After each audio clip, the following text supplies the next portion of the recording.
Hey everyone, this is Caitlin. And this is Lacey and Silas. And this is Women in the Trailer Industry. Okay.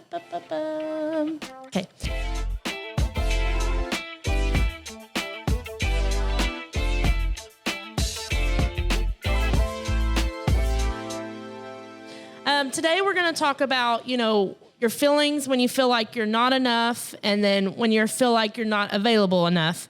Lacey, you had the most obviously recent experience with this, trying to be all the things with all the people.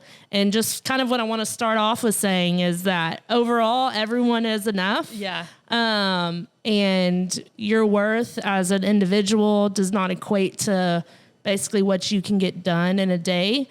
So today we're just going to dive into that and then see where we land.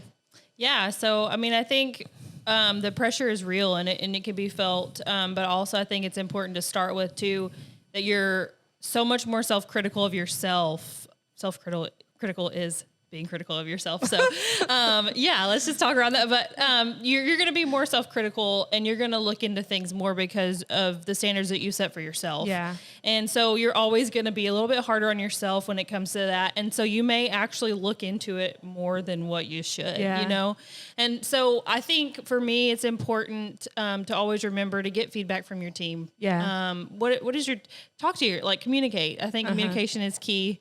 Talking to your team, seeing what are their needs? What are they lacking from you? Yeah. And let them be honest with you about that. But then that gives you a chance to also be honest with, but here's some resources that you can use if I'm not available, to try to equip them with the right things too, to be able to help.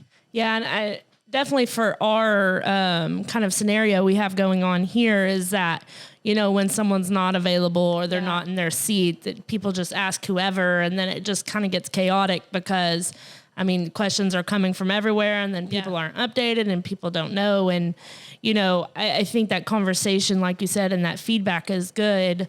For one, have the conversation. What more do you want from me? Right. And then two, say, I can give you those things, but I can give them to you in this scenario, and then I really need you to wait on me for those things for X, Y, and Z, unless it's urgent or demanding at that very moment.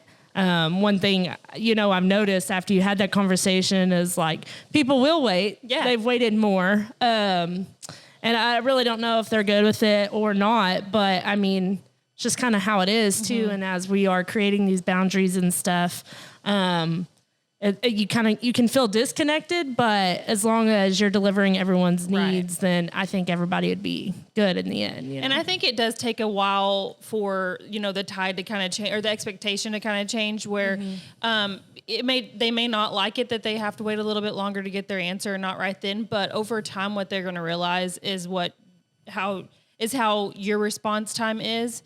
And they can trust that, right? So what I mean by that is, over time, they're going to realize that, they had to wait 30 more minutes, but that day they're going to get their answer within the 2-hour window, whatever it is. They're not going to be put off for 3 days, because you yourself have to take it seriously and know that, yes, while you're asking them to wait, you do need to come back to that stuff and give them the answer that they're looking for, or the resources to help them answer the stuff themselves. Yeah.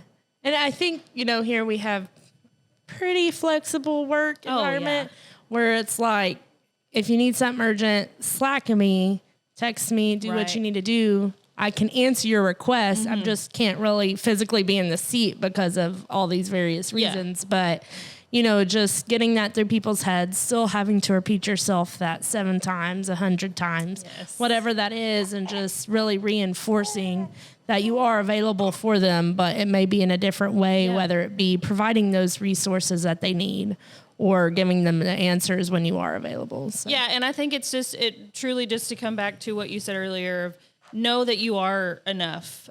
First of all, if you're doing a good job and you know that you're doing a good job and you're giving 100% every day, it doesn't matter what seat you're sitting in, know that you are doing your job and you're doing it good. And if you're confident in that, then you're confident in saying, I will get to that, but give me just a little bit of time, and knowing that you're going to come back to that. So I feel like that's just where you need to start. If you're feeling that way, feel start with your own inner assessment of yourself, really. And really, it's not just leaders, but everybody, who has felt like they aren't doing enough. But, to them, they would feel like he's headbutting you. Yes, that was fun. They feel like they're giving their 110%, but when they talk to you, you may not be giving them that full acknowledgement of that 110%. So they would have those feelings as well. And it's just really, like you said, do the self-assessment. Are you giving your 110%? I mean, I come into work, I feel like there's always things I can improve on. And so no one's ever at 110% because we're all trying to improve. But as long as you're putting in the effort and getting that done each day, I personally think everybody's moving in the right direction to get that done. For sure. And I think too, we've talked about it a lot, but we'll just hit on it again because, 7 times or 100 times, keep saying it, but processes, that's why we put those into effect. And that's why we do write those up and have those, because that is your resource to give to your team to help them be equipped with whatever 9 times out of 10, the answer is in that process if you have a good process. So, I feel like that's very important too. And then time management. So everybody needs their own time management, and that's important to self-assess too. Like, if I'm not feeling like I'm doing enough, or I'm not enough, or I'm not available enough, how can I be? And what does my time look like in that structure? Yeah. So. I read something the other day on the time management piece, and it was like, well, when you say, I don't have time for something, which I'm thinking of all the things on my to-do list and what order they go in. And it was like, well, phrase it in, well, that's not a priority right now.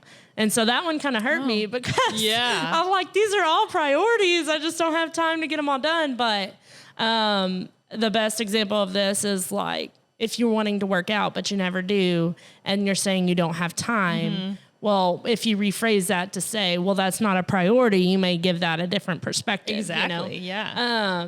So I don't even know where I was going with that, but on the time management piece, what is a priority and then what isn't a priority and what you need to get done. And that was, for me, super hard to first realize with my own time management was, like you, I think everything is a priority, right? And it is. Everything is a priority, but what is highest priority? That was hardest for me to identify as like, what is highest priority? Because then you have to go down your whole list. It all has to get done. Yeah. But deciding what's most important right now, that was hard for me to first learn. And so it takes a while for you to figure out, because then you're having to assess like what those tasks affect and what is the outcome of that. And so you're having to assess like the whole picture, and it's hard. It's hard to think like, well, especially if you have things that you're working on for several different departments, because that's priority for each department. So what, in our business, like with most business, we're focused on revenue and profit. So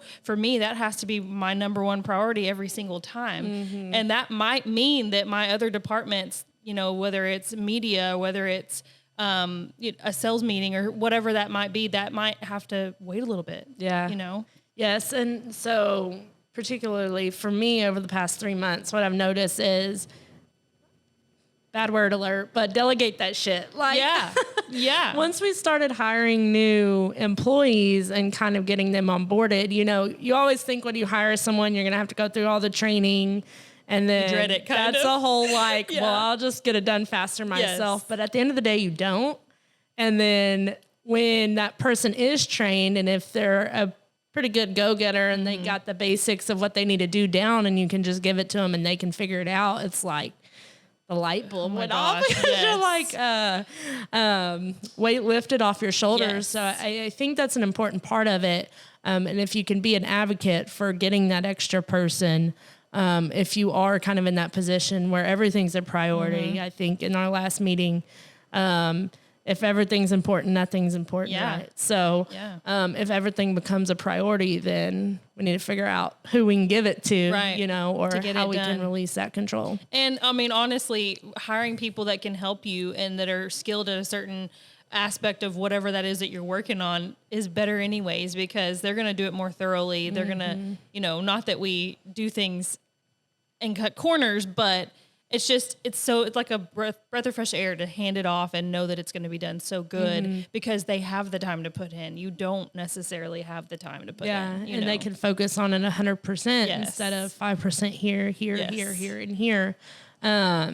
So yeah, definitely think an extra person. If you have the ability to get that, if you have so much on your plate to get that done and you don't have enough resources to give everybody your own time resources. Yeah, for sure. I totally agree. Cool. Well, just to recap, you are enough. Yes. And if you're feeling that you aren't, really do a self-assessment. One, are you giving it your all? Right. Or are you just thinking you're giving it your all? Are you really? And if you are, then lay out just time management, processes, delegation, anything you can do to get yourself back on track. And maybe you're not even off track. You're just self-thinking you're off track, right? And then talk to those people you need to talk to and say, okay, what are your needs? And then how can I deliver on those? Yep. And in that, set boundaries within it so that it's clear for everybody. But yeah. Cool. Well, that's a wrap today. Be sure to join us in August at NATDA. Yes. We'll be in Nashville this year. We'll have the Women in the Trailer Industry booth along with Full Sin and Juan Hernandez. We are taking people so if you want to be on our podcast, reach out to us. You can reach out to us at Caitlin at the Trailer Parts Outlet. That's CAITLIN, or Lacey, LACEY at the Trailer Parts Outlet. And we can definitely get you on the books and schedule you out. It's a good resource to be able to talk about your company, what you do.